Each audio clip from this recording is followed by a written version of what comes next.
The night Daniel agreed to the marriage felt unreal, as if he were watching someone else's life unfold from a distance. The university library had just closed, and he was standing alone under a flickering streetlight, clutching the thin jacket that barely kept out the cold. His phone buzzed with another overdue notice: rent, tuition, the electricity bill he had ignored for 2 weeks. He felt like life was squeezing him from all sides, and he no longer knew how to breathe through it.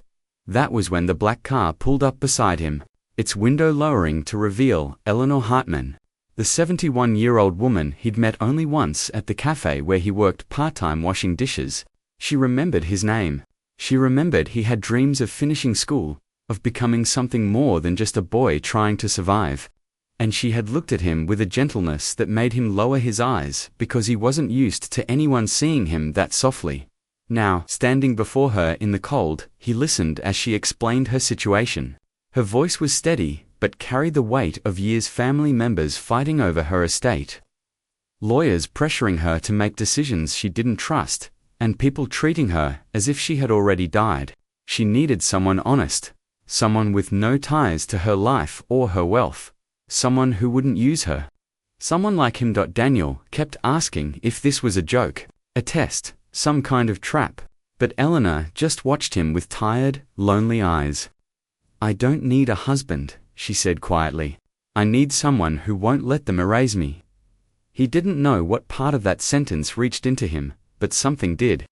Maybe the way her voice cracked, maybe the fear she tried to hide, maybe the strange reflection he saw.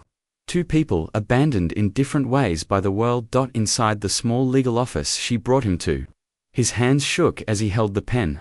He felt like a fraud, an imposter stepping into a life that didn't belong to him. But beside him, Eleanor's hand rested gently on the table, trembling slightly. Not from age alone, he could tell, but from the courage it took to trust a stranger. When they signed, the room fell completely silent. No cheers, no congratulations, just two souls quietly trying to save something: her dignity, his hope. As they stepped outside, she looked up at him with a faint smile. "Thank you, Daniel," she whispered, as if he had done something extraordinary. He didn't understand why those words made his chest ache. He didn't understand why he felt protective of her already.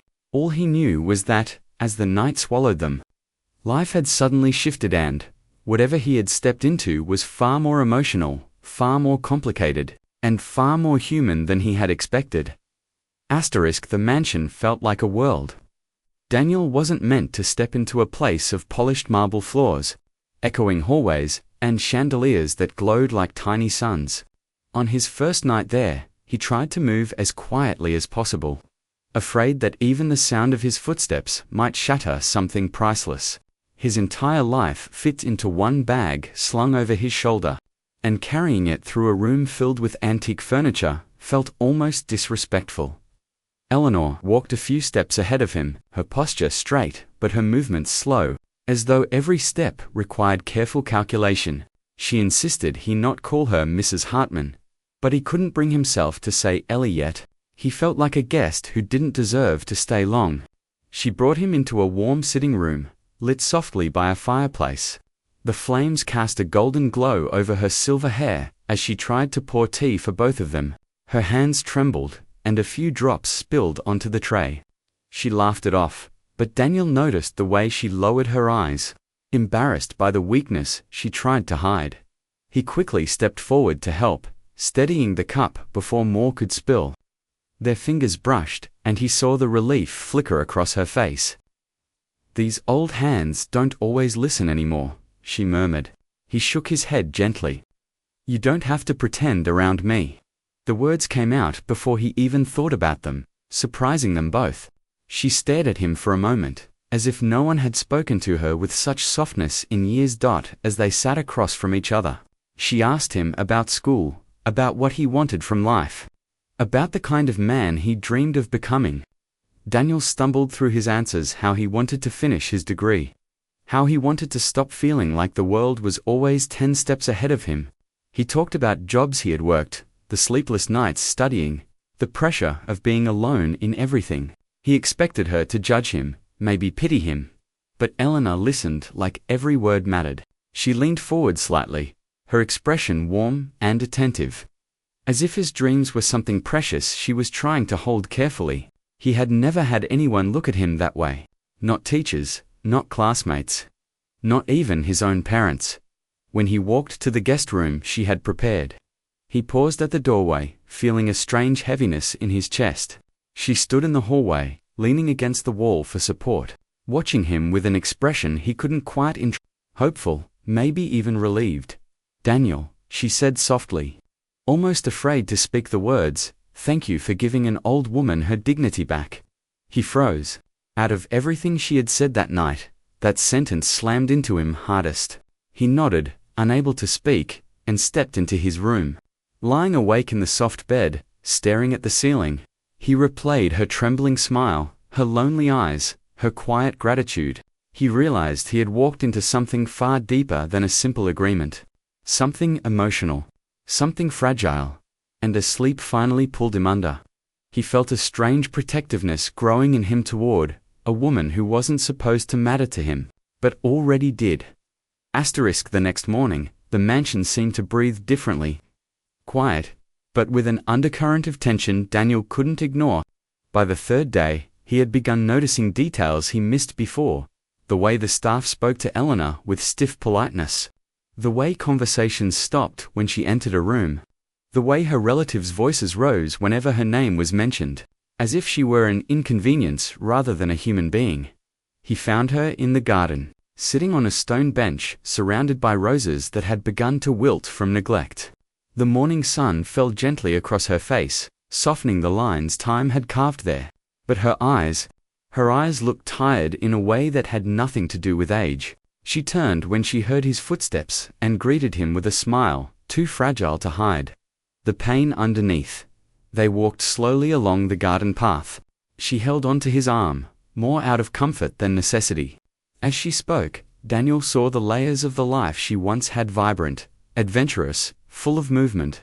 She told him about sailing across the coastline with her late husband, about winning dance competitions when she was young, about traveling through cities that now existed only in photographs and memory.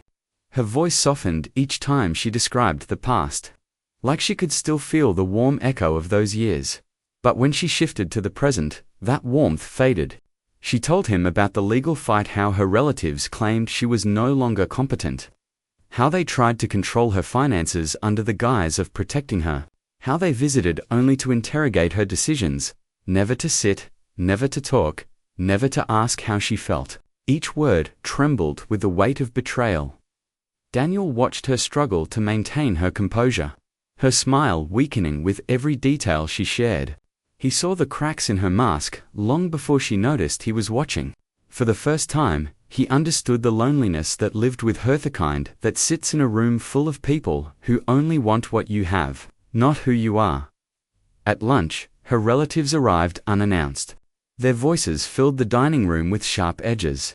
One accused Daniel of manipulating her. Another demanded to review documents. A third insisted she was not thinking clearly by bringing a stranger into her life. Daniel saw Eleanor flinch at every accusation, though she tried to hide it behind a composed expression. He stepped closer to her, placing a comforting hand on her shoulder. She looked up at him, her eyes glistening, not with tears she refused to shed, but with gratitude. In that moment, he realized something. She wasn't afraid of losing her money. She was afraid of being erased, of having her life rewritten by people who never bothered to understand her. After the relatives left, the house fell into a heavier silence.